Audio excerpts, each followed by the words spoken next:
할렐루야. 여러분을 만나게 돼서 하나님 앞에 감사하고 영광 돌립니다.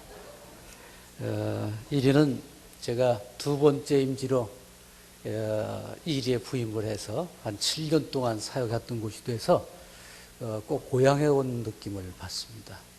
또 각 교단으로부터 온 귀 쓰는 종님들 다 함께 모여서 정말 하나님께서 기뻐하시는 아주 귀한 시간을 갖게 됐습니다.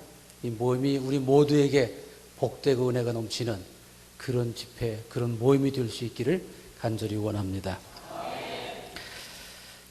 금년도에도 나름대로 새로운 목표들을 가지고 오셨을 텐데, 금년에가 말의 해라고 그러잖아요. 말이 힘을 받아 달리면 대단합니다. 이번 갈릴리 교회에서 이루어지는 이 목회자 세미나를 통해서 여러분이 영적으로 모든 면에서 힘을 받아서 말이 힘을 받아 질주하듯이 여러분의 사역에 큰 비전과 꿈이 반드시 이루어지는 그런 은혜와 복이 있을 줄로 믿습니다. 저희 구세군은 좀 특이합니다. 그래서 저희는 아직까지도 몇몇 안 되는 개신교회들 가운데 한 곳으로 파송제를 아직까지 택하고 있습니다. 그래서 구세군 사관이 되게 되면 자기가 가고 싶은 데 가서 사역하는 게 아니라 가라고 하는 대로 가서 사역을 하는 겁니다. 그러니까 자기 삶을 사관으로서의 사역 기간 동안에 아주 통째로 자기만이 아니라 부인도 가족도 아들 딸까지 모두 다 통째로 맡겨야만 구세군 사관으로 사역이 가능하죠. 오늘 이리에서 사역을 하다 내일 저 멀리 어디 대구로 가라고 하면 대구로 가야 되니까요. 짐 싸가지고. 이게 철저한 파송이거든요. 가려고 하면 아야소리 한번 못하고 그냥 갑니다.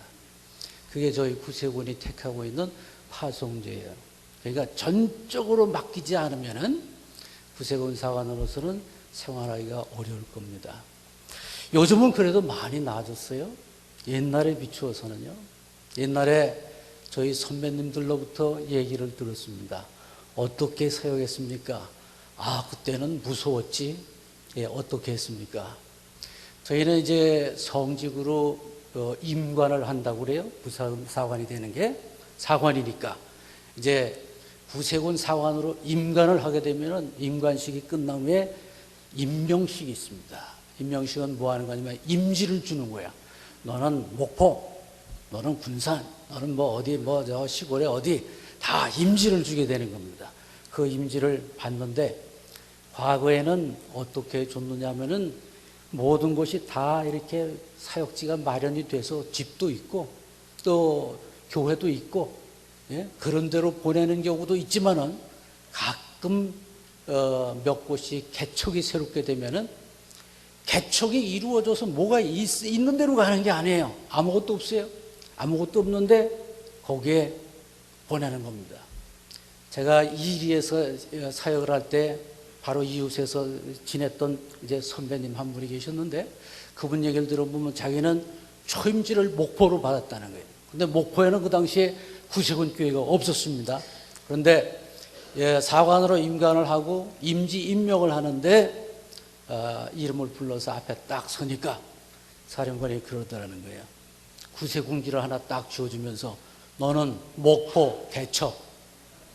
그래서 구세군기를 딱 받으면서 목포 개척하고 받았는데 목포에 구세군이 없는 걸 본인이 아는 거예요. 이거 어떡합니까? 그래서 이분이 그 자리에서 아멘 할렐루야 아멘 할렐루야를 답을 하고 그리고 이제 그 모든 모임이 끝난 다음 그 다음 날부터 이제 정군을 위한 준비를 하는 거예요. 거기에 연고도 없고 아무것도 없잖아요. 그래서 목포역 제일 가까운 밧줄소 그래가지고 주소를 써가지고 짐을 붙여놓고 그리고 그쪽에 부임을 해서 이제 처음부터 사역지를 갈아엎기 시작하고 사람을 만나고 그렇게 해서 목포 구세군을 세웠다고 그래요. 옛날에 구세군만이 그랬겠습니까? 대부분 교회들이 다 그랬습니다. 요즘은 파송제가 아니고 청빙제를 대부분들 많이 택하고 있지만 과거에는 거의 모든 교회들이 파송제가 많았습니다. 가라고 하는 대로 가는 거였어요. 가라고 보내면은 그저 뭐가 안 가지고 있고 또 거기에 어떤 것도 마련되지 않아도 그곳에 가서 사역을 시작했던 거예요. 그런데 지금도 저희가 사관을 양성을 하고 파송을 하는데, 파송을 하면서 이제 그이들이 사역하는 걸 보게 되면은 어떤 사관은 가서 일을 잘해서 사역지를 기름지게 하고 풍요롭게 하고 부흥을 합니다. 그런데 어떤 사관들은 사관에 대해서 파송을 받았는데 사역을 제대로 감당하지 못해요. 그 일을 가만히 들여다보면은 중요한 차이점이 있어요. 중요한 차이점이 뭐냐면 오늘 성경 말씀에 나오는 요셉 지파와 같은 마음을 가진 사관들이 있고, 그렇지 않냐고 여호수아와 같은 마음을 가진 사관들이 있더라는 거예요. 그러니까 아주 종이장 하나만큼 중요한 건 한 가지 차이인데, 이 한 가지 차이 때문에 사역의 결과는 엄청나게 달라지는 거예요. 엄청나게 달라지는 거예요. 이 중요하지만은, 가장 중요하지만 요 꼭 하나 이게 필요한데 이 부분이 부족한 거예요. 오늘 성경 말씀 보십시오. 요셉 자손을 지배하고 있는 것이 뭔지 여러분 성경 말씀을 통해서 아시겠죠? 요셉 자손을 지배하고 있는 이것은 뭐냐면은 약하고 부정적인 마음이에요. 약하고 부정적인 마음. 약하고 부정적인 마음. 이것이 요셉 지파를 지배하고 있는 거예요. 잘 알고 계시듯이 야곱의 아들 요셉은 애굽으로 팔려서 거기서 결혼했고 에브라임과 므낫세라는 두 아들을 뒀습니다. 거기서 다른 지파들과 같이 성장하고 자손이 불어나면서 다른 지파들에 비해서는 훨씬 더 많은 인구수를 가지고 있습니다. 가나안 땅으로 들어와서 여호수아가 땅을 분배를 하지 않습니까? 땅을 나눠주는데 요셉 지파가 볼 때에는 여기에 부당한 것이 보이는 거예요. 부당한 것이 뭐냐면은 요셉 지파는 에브라임 족속도 있고 므낫세 족속도 있단 말이에요. 그 자손도 있단 말이에요. 다른 지파보다 훨씬 더 크면은 식구가 많은 겁니다. 식구가 많으면 양식도 많이 들지. 양식 많이 들어가니까 땅도 많이 필요한 거 아니겠습니까? 그러니까 여호수아에 나와서 요셉 지파가 하는 얘기가 뭐냐면 우리는 큰 부족이다. 큰 민족이다. 그러면은 다른 지파들과 똑같이 한 분깃만, 한 목만 줘서는 안 된다. 우린 더 받아야 된다 이거예요. 더 받아야 된다. 그건 맞는 얘기예요. 이치에 닿는 얘기예요. 당연한 거예요. 그런데 여호수아가 그 얘기를 듣자 얘기를 합니다. 맞아. 너희네는 큰 지파야. 인구가 많아. 그러니 이제 올라가서 다른 가나안 부족들이 가지고 있는 그 살림으로 올라가 스스로 개척을 해. 그래서 넓히면 되잖아. 넓히라는 거예요. 많이 필요하고 너희는 또 많은 인구수를 가지고 있으니까 올라가서 넓히란 말이야. 넓히면 될지. 그 여호수아가 하는 얘기예요. 그랬더니 요셉 지파가 다시 여호수아에게 하는 말이 뭡니까? 다른 말 안 해요. 그 에브라임 산지가 좁고 또 그곳에 지내고 있는 다른 사람들, 뭐 르바인 사람들과 이런 사람들 다 살펴보니까 그 사람들은 이 철병거라고 하는 걸 가지고 있다. 철병거라고 하는 걸 가지고 있어. 철병거를 가지고 있기 때문에 우리가 올라가서 이 사람들을 대적해가지고 그 땅으로부터 몰아낼 수가 없다. 이것이 요셉 자손들이 여호수아에게 하는 얘기예요. 그러니까 처음부터 큰 부족이기 때문에 큰 땅이 필요하다고 하는 맞는 얘기를 했고요.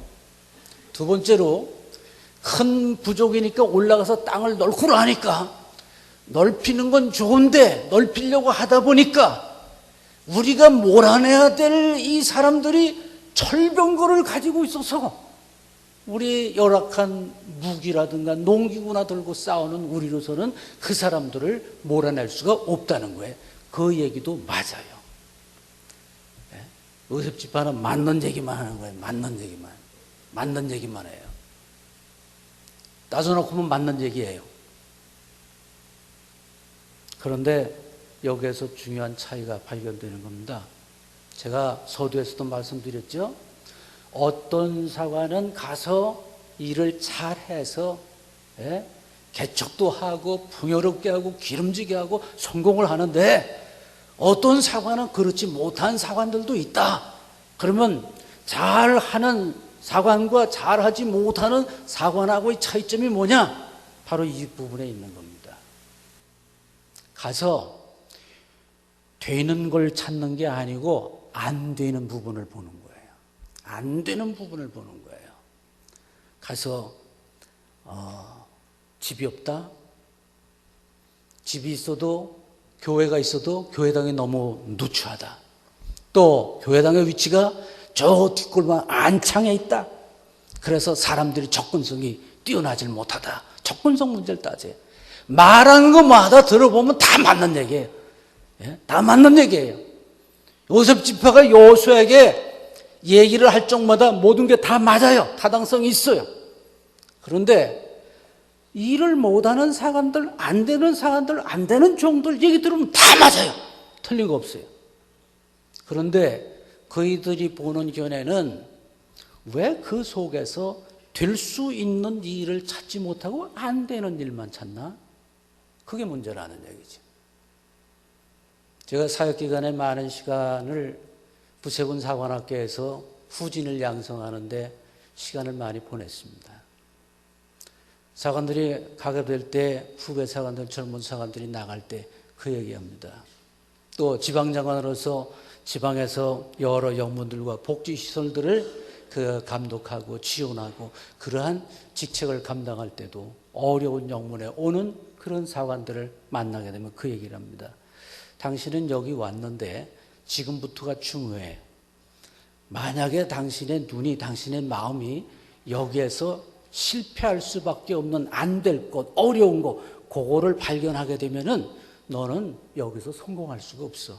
그러나 오늘부터 시작해서 너가 여기서 될 수 있는 방안, 될 수 있는 길, 장점을 보고 될 수 있는 길을 발견하면 넌 여기서 성공할 수 있어. 넌 여기서 성공할 수 있어. 아주 단순한 것 같지만 중요한 차이가 있습니다. 요셉 지파에서 우리가 그 부분을 봅니다. 요셉 지파는 합당한 걸 봤어요. 또 이유가 타당해요. 하나님의 일은 타당성이 있고 합리적이라고 해서 잘 되는 건 아니에요. 만약 그렇다면은 목 좋은 곳에 좋은 건물을 가지고 있는 그런 교회들은 다 부흥하고 잘 돼야 되잖아요. 그러나 꼭 그렇습니까? 그렇지 않거든요. 조건 다 갖췄는데 왜 안 됩니까? 그건 다른 거예요. 일이 되고 안 되는 거는 목회자들이 어떤 마음을 가지고 어떤 믿음을 가지고 어떤 시각을 가지고 보느냐가 중요하죠. 그거에 따라서 되고 안 되고 결정나는 거예요. 오늘 요셉 지파는 그런 점에서 우리에게 중요한 사실을 시사해주고 교훈을 합니다. 뜻을 이루지 못하는 사람들, 일을 성공적으로 성취하지 못하는 사람들, 항상 불평불만을 말하는 사람들, 공통적인 것이 그들은 항상 될 수 있는 길을 찾는 사람이 아니라 안 될 일을 찾고 안 될 일을 보는 사람들이라고 하는 거예요. 안 될 일을 찾는 사람은 실패하도록 되어 있습니다. 그런데 일반적으로 10명 가운데 8명은 안 될 일을 본다는 얘기예요. 10명 가운데 아주 적은 수 2명 정도만이 될 수 있는 길을 보고 믿음으로 보는 거예요. 가나안을 정탐했던 각 지파별로의 대표자들이, 그 정탐꾼들이 본 것도 그렇잖아요. 거기는 12 가운데 2명만이 제대로 봤어요. 10명은 다 타당성이 있는 대로를 됐습니다. 이유 다 됐어요. 타당성이 있어요. 합리적이에요. 맞는 얘기예요. 맞는 얘기예요. 맞는 얘기인데도 불구하고 철저하게 실패하고 메뚜기 같은 심정을 가졌기 때문에 40년 동안 광야 생활에서 다 메뚜기같이 쓰러져 죽을 수밖에 없었잖아요. 하나님 앞에 무엇을 보고 무엇을 믿느냐 하는 것은 가장 중요한 얘기가 되어집니다. 사랑하는 여러분, 여러분들은 이곳에 중요한 돌팔구를 마련하기 위해서 오신 분들도 있겠고, 또 사역의 성공을 위해서 오신 분들도 있겠고, 또 어떠한 영적 휴식을 위해서 오신 분들도 있을 거예요. 우리 가운데 실패한 목회로 말미암아서 어떤 돌파구를 찾기 위해서 오신 주의 종들이 계시다면 믿음으로 보시길 바랍니다. 안 되는 부분을 봤다면 될 이유를 찾으세요. 될 이유를 찾으세요. 두 번째로 말씀드립니다. 그렇다면 문제는 뭡니까? 요셉 자손이 살 수 있는 길은 긍정적인 믿음으로 스스로 개척하는 일이었어요. 긍정적인 믿음으로 스스로 개척하는 일이 그들이 해야만 될 일이었어요. 철병거 때문에 지경을 넓히기 어렵다고 하는 요셉 자손들의 불평에 대해서 여호수아는 다시 믿음으로 호소합니다. 그래, 맞다. 너는 큰 민족이다. 그런데 너희는 큰 권능을 가지고 있다. 큰 권능을 가지고 있다. 그러므로 한 분깃만 가질 것이 아니라 그 산지도 네 것이 되리니 비록 살림이라도 네가 개척하라. 그 끝까지 네 것이 되리라. 가나안 사람이 비록 철병거를 가졌고 강할지라도 네가 능히 그들을 쫓아낼 것이다. 여호수아는 그들에게 이제 믿음으로 권면하는 겁니다. 타당한 이유를 대니까 타당한 이유를 대고, 타당한 이유에 대해서 한 단계 업그레이드 되려면 믿음으로 이걸 바라봐야 되는데 그걸 못 보거든요. 여호수아가 요셉 지파 사람들에게 믿음으로 권고하는 겁니다. 믿음으로 권고하는 거예요. 믿음으로 봐라. 너는 큰 민족이고 큰 권능을 가졌다.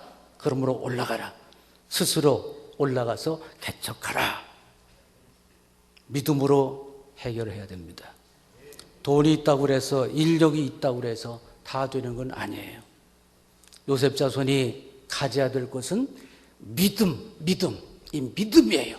믿음을 가지고 스스로 올라가서 개척해야만 되는데 그걸 가지지 못한 거예요. 그것만이 그들에게 살 길입니다. 그것을 가지지 못한 요셉 지파에게 여호수아가 2 몫을 주었다. 부지가 될까요? 부지되지 못합니다. 교회도 그렇잖아요. 어떤 교회는 어떤 사역자가 가게 되면 2곱이 되고 3곱이 되는데 어떤 사역자가 가면 반으로 줄고 10분의 1로 줄고 미자립으로 떨어지는 그런 경우가 왜 나타납니까? 다 있는데, 조건이 주어졌는데 왜 더 못해지는 겁니까? 바로 믿음의 문제입니다. 사랑하는 여러분, 간절히 원합니다. 우리에게 필요한 건 스스로 올라가 개척하고자 하는 이 영적 회기고, 그리고 믿음의 시각입니다. 이것이 있을 때 우리가 다 성공하는 사역자들이 될 줄로 믿습니다. 하나님께서는 여호수아를 통해서 요셉 자손들에게 얘기했습니다. 너희는 큰 민족이다. 많은 자원 가지고 있다. 그리고 하나님께서 너에게 권능을 주었다. 이미 권능을 줬으니까 올라가서 스스로 개척해. 그러면 철병거가 문제가 아니다. 그들의 산지가 다 너희 것이 될 것이다. 그것이 여호수아가 믿음으로 권면하는 거예요. 여러분, 모두 사역에서 성공하기를 기원합니다. 믿음을 가지고 열심히 하셔서 이 한 해 각자의 사역에서 크게 성공하기를 축원합니다. 구세원에서는 하나의 뭐라고 할까요? 하나의 원칙이 있습니다. 뭐냐면은, 하나의 의무사항과도 같은 겁니다.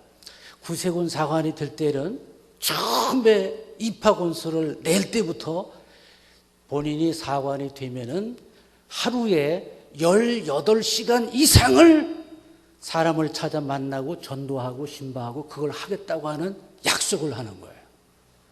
그럼 우리가 왜 18시간을 얘기하냐면 18시간을 사람 만나고 전도하고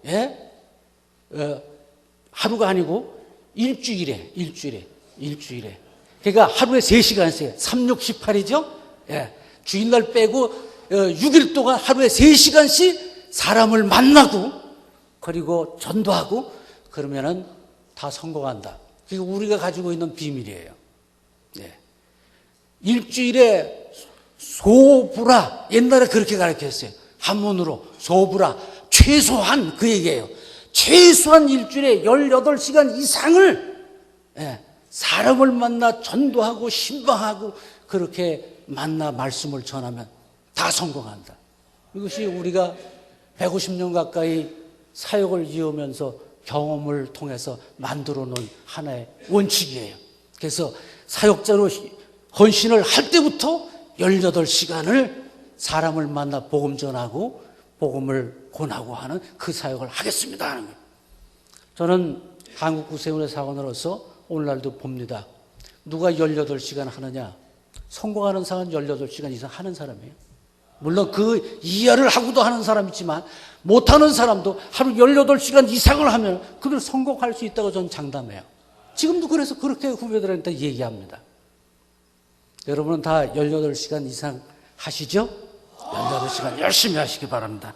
아무쪼록 오늘 이 갈릴리 교회에서 하는 목회자 세미나를 통해서 여러분에게 새로운 돌파구가 열리고 서두에서도 말씀드렸듯이 말이 힘으로도 달리듯이 여러분의 사역에 큰 역사가 일어나기를 주의 이름으로 축원합니다.